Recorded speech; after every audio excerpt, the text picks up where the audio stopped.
സാങ്കേതിക വിദ്യയുടെ അറിവ് പകർന്ന് ആറ്റിങ്ങൽ നഗരഹൃദയത്തിൽ അഭിമാനപൂർവ്വം നിലകൊള്ളുന്ന ഞങ്ങളുടെ പ്രിയപ്പെട്ട കലാലയത്തിലേക്ക് ഒരു തിരിഞ്ഞു നോട്ടം. ഓർമ്മയുടെ നോട്ട്ബുക്കിൽ കാത്തുവെച്ചൊരു മയിൽപ്പീലിയാണ് ഓരോ കലാലയ ജീവിതവും.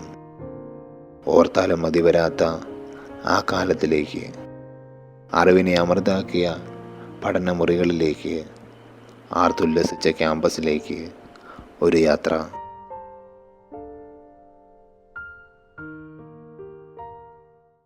പത്താം വാർഷികം ആഘോഷിക്കുന്ന ആറ്റിങ്ങൽ IHRD എഞ്ചിനീയറിംഗ് കോളേജിൻ്റെ ഏറ്റവും മനോഹരമായ കാലഘട്ടത്തെ ഓർമ്മയിൽ സൂക്ഷിക്കാൻ പുതിയ ആശയവുമായി കലാലയ യൂണിയൻ മാഗസിൻ പുറത്തിറങ്ങുന്നത് എന്നിൽ ഏറെ സന്തോഷവും അഭിമാനവും ഉളവാക്കും. ഈ സംരംഭം മറ്റ് കലാലയങ്ങൾക്കും മാതൃകയാകട്ടെ എന്ന് ആശംസിക്കുന്നു.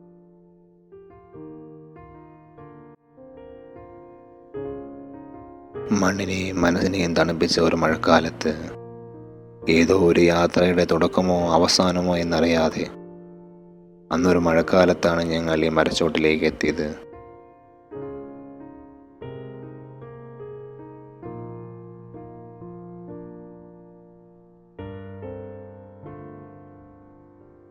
മഴയിൽ കുതിർന്നിട്ടും മായാൻ മടിച്ച ടാറിട്ട വഴിയിലെ വെളുത്ത അക്ഷരങ്ങളുടെ കൂട്ടുപിടിച്ച് ഗ്രീഷ്മവും ഹേമന്തവും വസന്തത്തിന് വഴിമാറിയ 4 വർഷങ്ങൾ. ഈ നടവഴികളും കൂടെ നടന്ന കൂട്ടുകാരും ഞങ്ങളുടെ കണ്ണുകളിലെ സ്വപ്നങ്ങളും മനസ്സ് നിറച്ച കാഴ്ചകളും പറന്നുപോയ കാലവും മഞ്ഞുമൂടിയ ഓർമ്മകളും സമ്മാനിച്ച ഞങ്ങളുടെ പ്രിയപ്പെട്ട കലാലയം. പ്രണയവും സമരവും കലഹവും നിറഞ്ഞ വസന്തകാലം. ഞങ്ങൾ കണ്ട സ്വപ്നങ്ങൾക്ക് നിറമുണ്ടെന്ന് പറഞ്ഞതും ഞങ്ങളിൽ തളം കെട്ടി നിന്ന അലസതയെ ഒഴിവാക്കി വിട്ടതും സൗഹൃദത്തിൻ്റെ ചൂറ്റുപാത്രം ഞങ്ങൾക്കായി നീട്ടിയതുമെല്ലാം നീയായിരുന്നു എൻ്റെ കലാലയമേ.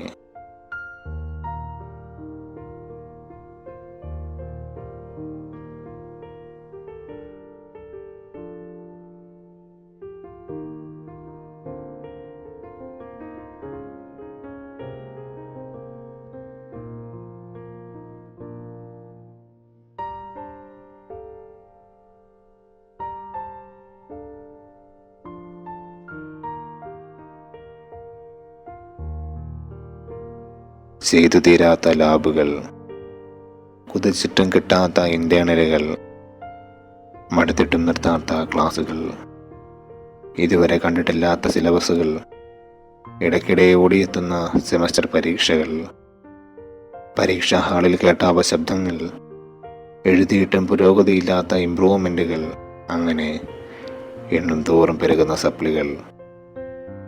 4 വർഷങ്ങൾ തീർത്ത സ്വർഗം ഇനി അന്യമാകും. ഈ വേനലിൽ ഞങ്ങളും പെയ്തൊഴിയും. ഉയർന്നു നിൽക്കുന്ന തൂവെള്ള കൊടിക്ക് കീഴെ ഇനിയും മുദ്രാവാക്യങ്ങൾ ഉയരും.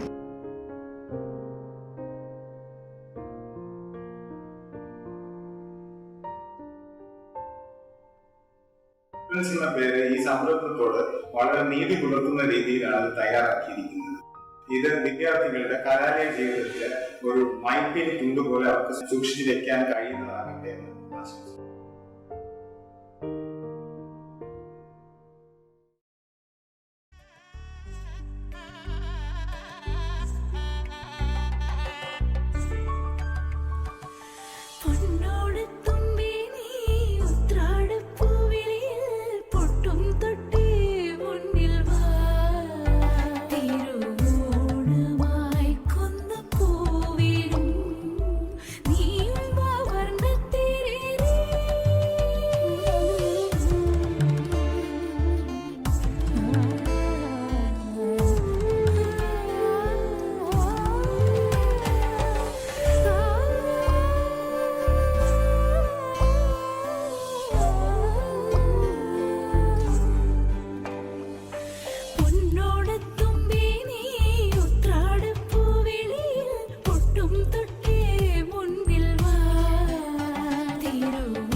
അഗതികളായ സ്ത്രീകളെയും കുട്ടികളെയും പെൺകുട്ടികളെയും സംരക്ഷിക്കാൻ വേണ്ടി തുടങ്ങിയ ഒരു സ്ഥാപനമാണത്. അപ്പോൾ അവരെ സഹായിക്കാനായിട്ട് ഈ മഹിളാ സംഘടന ഇപ്പോൾ കൂടെ വരികയും അവർ ഈ ബാക്കി വന്ന ശ്രീമൂലം തിരുനാളിൻ്റെ ഷഷ്ഠബ്ദപൂർത്തി ആഘോഷിക്കാൻ പിരിച്ച പൈസയിൽ ബാക്കി വന്ന പണം കൊണ്ട് പൂജപ്പുര 3.5 ഏക്കർ സ്ഥലം വാങ്ങിച്ചു തരികയും ചെയ്തു. അവിടെ അപ്പം 12 കുട്ടികളുമായിട്ട് ഒരു വാടക കെട്ടിടത്തിൽ കഴിയായിരുന്നു ചിന്നമ്മ ഒരു പണ്ടൊക്കെ സ്കൂൾ ഇൻസ്പെക്ടറസ്, നിങ്ങൾക്ക് അറിയുമോയെന്ന് അറിഞ്ഞൂടാ, അങ്ങനെ ഒരു തസ്തിക ഉണ്ടായിരുന്നു. ചിന്നമ്മ സ്കൂൾ ഇൻസ്പെക്ടറസ് ആയിരുന്നു. അപ്പം അവർ ഇവിടുന്ന് കോട്ടയം എറണാകുളം വരെ അവർക്ക് പോകണം. ഈ യാത്രക്കിടയിൽ പലപ്പോഴും ഈ സ്ത്രീകളും കുട്ടികളും കഷ്ടപ്പെടുന്ന അവരുടെ കഷ്ടപ്പാട് ശരിക്കും മനസ്സിലാക്കാനുള്ള അവസ്ഥ അവർക്കുണ്ടായി. അതിൽ നിന്നാണ് ഇങ്ങനെ ഒരു സ്ഥാപനം, സ്ത്രീകളെയും കുട്ടികളെയും സംരക്ഷിക്കാൻ ഒരു സ്ഥാപനം ഉണ്ടാക്കണം എന്ന ഒരു ഐഡിയ അവർക്കുണ്ടായത്. അതിനുവേണ്ടി അവർ അങ്ങേയറ്റം പ്രവർത്തിക്കുകയും കണ്ട സുഹൃത്തുക്കളോടൊക്കെ പറഞ്ഞ് എല്ലാവരെയും സഹായത്തോടെ സ്ഥാപനം ഉലകം എങ്ങും മലരവേ വിളിയും ഭൂമി അമതിക്കാഹ വിളികവേ മൺമേൽ മഞ്ഞൾ വെളിച്ചം വിഴഹവേ മലരെ സോമ്പൽ മുറിത്ത് ഇഴവേ குழந்தை விழிக்கட்டுமே தாயின் கதகதப்பில் உலகம் விடியட்டுமே பிள்ளையின் சிறு முதல் சிரிப்பு வெள்ளை பூக்கள் உலகம் எங்கும் மலரவே மலரவே விடியும் பூமி அமைதிக்காக விடியவே மண்ணில் மஞ்சள் வெளிச்சம் விழவே மலரே சோம்பல் முறித்து எழுகவே குழந்தை விழிக்கட்டுமே தாயின் கதகதப்பில் உலகம் விடியட்டுமே பிள்ளையின் சிறு முதல் சீட்டு வெள்ளை பூக்கள் உலகம் எங்கும் மலரவே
ഓർമ്മകൾ മാത്രം ബാക്കിയാക്കി നിന്റെ പടിയിറങ്ങുമ്പോൾ എൻ്റെ പ്രിയപ്പെട്ട ക്യാമ്പസേ, ഓർമ്മയുടെ ഭൂപടത്തിൽ എനിക്ക് നിന്നെ അധികം തിരയേണ്ടതില്ല. കാരണം എൻ്റെ ഓർമ്മകളെല്ലാം നീ തന്നതല്ലേ, എൻ്റെ കനവുകൾ അധികവും നീ കവർന്നതല്ലേ. ഈ വഴികളിൽ ഇന്നും കുറേ ഓർമ്മകളും പിന്നെ നീയും നിന്റെ പുഞ്ചിരിയും മാത്രം.